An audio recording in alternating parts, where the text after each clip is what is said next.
Twitter has urged its 330 million users to change their passwords.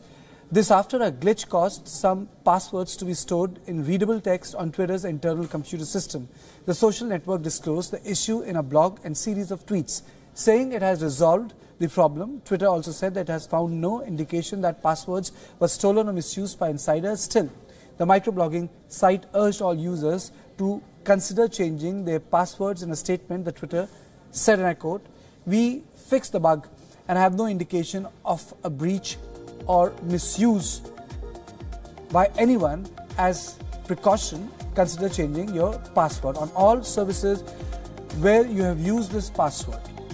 And on this issue, I'm joined by my colleague Ankit. Everyone has, anyone on a mobile phone, smartphone with a Twitter handle has received the warning. Is it only about the fact that there was a glitch, or is there more to the story which is being reported through the world?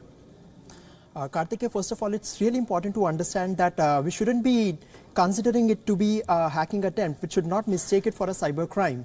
We need to understand the process how companies actually save passwords. So what happens whenever we log in to a new service, companies store our passwords, and those passwords are stored in a hashed way. When we say hashed, what does it mean?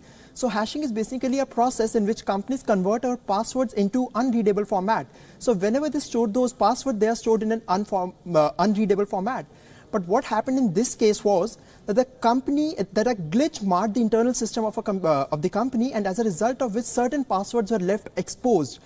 Basically, those passwords were not hashed passwords. In fact, they were passwords which could have been read by anybody. And those passwords were kept on the internal system for months.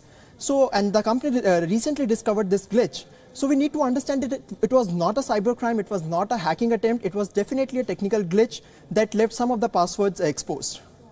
But Ankit, you're saying that it's not a cybercrime issue. It's an issue of a glitch, and it was noticed by the company. But there was an exposure internally, at least in context of the employees at the Twitter headquarters and the people who had Twitter handle. And how many accounts? What was the volume in terms of the users and the exposure which took place?